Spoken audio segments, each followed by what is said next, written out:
Well, the way a service department can increase, their repair order count is frankly using, a company like TVI.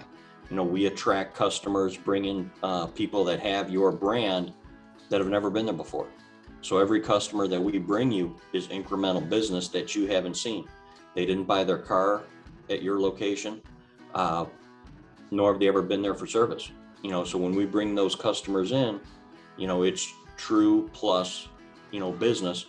And with our data, we can back it up and show you exactly who came in, when, what date, what was the RO number, and the fact that they've never been there before. And then we all back that up with our 4-to-1 guarantee. If you don't generate a 4-to-1 ROI, the program's free. So it's about as close to a no-brainer in the car business that I've seen in my last 30 plus years.